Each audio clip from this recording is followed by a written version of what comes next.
बाबा, ओ बाबा, गोष्ट सांगा ना लवकर. एक खूप दिवस झाली गोष्ट सांगत लिहू नाही तुम्ही. टाइम नाही करता आणि गोष्ट सांगतच नाही. आता टाइम आहे तुम्हाला, सांगा लवकर. मला ऐकायची आहे नवीन गोष्ट, चांगली सांगा. ठीक आहे बाबा, ठीक आहे, सांगतो बाबा. तर आई, माझी गोष्ट सांगण्यापूर्वी तुला एक सूचना देतो. अत्यंत महत्वाची सूचना. सदर व्हिडिओ पूर्ण काल्पनिक असून हा व्हिडिओ फक्त मनोरंजनासाठी बनवला आहे. यातील कथा आणि पात्र पूर्णतः काल्पनिक आहे. कुणाच्याही भावना दुखवण्याचा आमचा हेतू नाही. निव्वळ मनोरंजनासाठी हा व्हिडिओ पाहावा. धन्यवाद. तर सुरुवात करतो माझ्या गोष्टीला. ही गोष्ट पूर्ण रहस्यमय आहे. एवढे कसले रहस्यमय आहे बाबा? मला पण ऐकायचेच आहे. ठीक आहे, ऐक बाबा, ऐक. तर सांगतो. तर माझ्या गोष्टीचं नाव आहे दुर्गवाडी गावातील रहस्यमय गुफा. खरंच बाबा, हा दुर्गावरी गाव खूप रहस्यमय आहे आणि खूप सुंदर सुद्धा आहे. सांगा, गोष्ट मस्त आहे, सांगा. कोकणातल्या हिरव्यागार डोंगरामध्ये वसलेलं मंडणगड तालुक्यातील दुर्गवाडी हे लहानसं पण सुंदर गाव. आंब्याच्या बागा, जांभळाची झाडं आणि पावसात डोलणारी तांदळाची शेतं. पण या गावचं खरं रहस्य मात्र गावच्या पलीकडच्या खागडालातल्या डोंगरावर दडलेलं होतं. खागडाल हा असा एक डोंगर आहे, तिथे खूप मोठ्या रहस्यमय घटना घडतात. मग गावाचं वातावरण, गावात संध्याकाळी सगळं काही शांत होतं. चुलीतून येणारा धुरकट वास, कडे कपाळातून घुमणारी कोकिळांची किलबिल आणि दूरवरून ऐकू येणारा वाऱ्याचा आवाज. पण जसजसं संध्याकाळचं सावट वाढत लागतं, तसतसं एक अनामी भीतीचं सावट गावावर पसरतं. त्या खागडालातल्या डोंगराकडे जाऊ नका रे, तिथं गुफा आहे आणि त्या गुफेत कोण आहे कुणाला माहित नाही, असं कणीतल्या कसबातली म्हातारी आजी गावकऱ्यांना सांगत असे. बाबा, मग त्या म्हातारी आजीचं नाव काय आहे? तिला सर्व माहित असतं? होय, तिला सर्व माहित असतं. चंद्राजी खूप गावात जुन्या आहेत त्यांना सर्व माहित असतं. गावात एक दंतकथा होती. 100 वर्षापूर्वी या गुफेत एक साधू तप करायला आले होते. पण एके दिवशी ते अचानक गायब झाले. गावकऱ्यांनी गुफेत शोध घेतला, पण आत गेल्यावर ती गुफा अनंत वाटू लागली. वाटा फुटायला लागल्या, काही पायवाटा अंधारात संपल्या आणि काही पायवाटा खोल खडकात कोसळल्या. तेव्हापासून ती गुफा रहस्यमय गुफा म्हणून ओळखली जाऊ लागली. तेव्हापासून त्या खागडालातल्या डोंगराकडे कोणी जात नव्हतं आणि कोणी गेलंच तर परत येत नव्हतं. अशी रहस्यमय जागा आहे. जरी आवाज आला तरी लोक घाबरून जायचे. असा हा काळ या गावावर आला होता. लोक संध्याकाळ झाली की दरवाजे बंद करून टाकायचे. गावात तान्या नावाचा एक धाडशी मुलगा होता. लोक त्याला कोकणी तान्या म्हणून ओळखायचे. वयाने फक्त 16, पण डोळ्यात स्वप्न आणि मनात उत्सुकता. त्याला गावकऱ्यांच्या गोष्टीवर विश्वास बसत नव्हता. तो मित्रांना म्हणाला, तुम्ही सगळे घाबरता, पण उद्या मी सकाळी त्या खागडाळ्यातल्या डोंगराकडे जाऊन बघणार. काय असे त्या डोंगराकडे, असं तो मित्रांना म्हणाला. नंतर काय झालं बाबा? त्याने काय केलं? गेला तू तिकडे?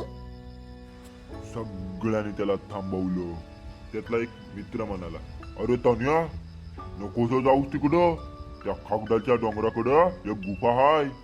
माझी आई सांगत होती तिकडं कोण गेला का परत येत नाही. नकोस जाऊस तिकडं असे मित्र त्याला म्हणायला लागले. मग बाबा काय केलं त्यांनी? तू गेला तिकडे? होय, तो गेला तिकडे कारण तन्याने ठरवलंच होतं की तो त्या डोंगराकडे जाणारच. विचार पक्का केला होता. मग काय, दुसऱ्या दिवशी पहाटे धुकं अजून डोंगरावर लोळत होतं. पक्ष्यांनी नुकताच किलबिलाट सुरू केला होता. तन्याने एक कंदील, दोरी आणि थोडस पाणी घेऊन गुफेकडे रवाना झाला. जवळ जातात एक थंड हवा अंगाला भिनली. गुफेच्या तोंडावर वेलींचा पसारा होता. तन्याने हाताने तोडून आत डोकावलं. आत पीच काळोख होता. मग बाबा पुढे काय झालं? कंदील लावून तन्या हळूहळू आत जाऊ लागला. गुफेत पाय ठेवताच त्याला जाणवलं ही गुफा साधी नाही. भिंतींवर कोरलेल्या विचित्र लिपी आणि जुने कोरीव काम पाहून तन्या मनीच घाबरला आणि दूरवरून येणारा पाण्याचा आवाज त्याला भास होऊ लागले. त्याने पाऊल पुढे टाकले. अचानक वाऱ्याचा झोका आला आणि कंदील विझला. अंधार पसरला. तो संपूर्ण घाबरून गेला. त्याच्या कानात एक अस्पष्ट आवाज घुमला. कोण आहेस? का आलायस? तन्याचे हातपाय थरथरू लागले. मी या गावातून आलो आहे. या गुफेत काय आहे ते बघायला. मला माहिती नाही या गुफेत काय आहे. परत जा, नाहीतर. तो आवाज जणू दगडांमधून घुमला. तन्या घाबरून परत फिरू लागला. पण तो ज्या वाटेने आला होता ती वाटच दिसेनाशी झाली होती. समोर नवीन रस्ता फुटला होता. काय करावं हे न समजून तो पुढे चालू लागला. अचानक समोर एक मोठं दार दिसलं. खडकात कोरलेलं, पण त्यावर सोन्याचे ठसे होते. पुढे काय झालं बाबा? मला भीती वाटते. त्याचं काय झालं पुढे? होय, सांगतो. तन्याने दाराला हात लावला. दार चर करून उघडलं. आत एक प्रचंड सभागृह होतं, जिथे प्राचीन मूर्त्या उभ्या होत्या. मध्येच एक सोन्याचा दिवा पेटलेला. त्या दिव्याच्या प्रकाशात तन्याला काहीतरी दिसलं. एका कोपऱ्यात बसलेला एक साधू जिवंत की मृत हे कळेना. तन्या जवळ गेला तर साधूने डोळे उघडले आणि म्हणाला, 100 वर्ष मी इथे तप करतो आहे. तुला इथे कोण घेऊन आलं?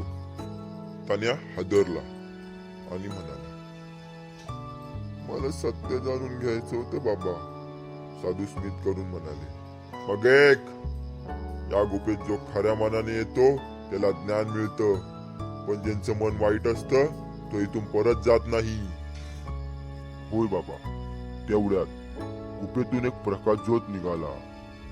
त्याच्या डोळ्यासमोर क्षणात सगळं काही बदललं होतं. देवाची सोन्याची एक छोटी मूर्ती प्रकाशित झाली. तो मूर्ती हाती घेताच त्याला काही वेगळंच वाटलं.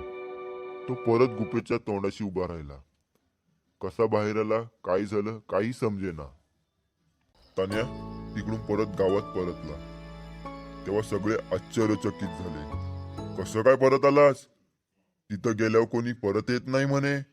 तन्या हसून म्हणाला, सत्य शोधलं की मार्ग सापडतो. ती गुफा वाईट लोकांना गिळते, पण ज्यांचं मन निर्मळ आहे त्याला आशीर्वाद देते. मग पुढे काय झालं बाबा? पुढे काय झालं सांगतो. गावात परत आल्यावर तन्याने ती सोन्याची मूर्ती आपल्या घरात ठेवली. पण रात्री झोपेत त्याला स्वप्न पडू लागली. त्या साधूचा आवाज ऐकू येऊ लागला, ही मूर्ती घरी ठेवू नकोस. तिचं खरं स्थान 2 प्राचीन झाडांच्या मध्ये आहे. त्या जागीच ती जागृत होते. त्या जागीच तिचं सामर्थ्य प्रकट ठेव. तन्या दचकून उठला. सकाळी पहाटेच तो मूर्ती घेऊन पुन्हा डोंगराच्या दिशेने निघाला. गावाच्या बाहेर एक जुनी पायवाट होती. जिथे दोन प्रचंड झाडांच्या मध्ये एक लहानशी मोकळी जागा होती. गावातील म्हाताऱ्यांकडून त्याने ऐकलं होतं, या दोन झाडांच्या मध्ये काहीतरी पवित्र आहे, पण ते कुणी पाहिलं नाही. तान्या त्या जागेवरती पोहोचला.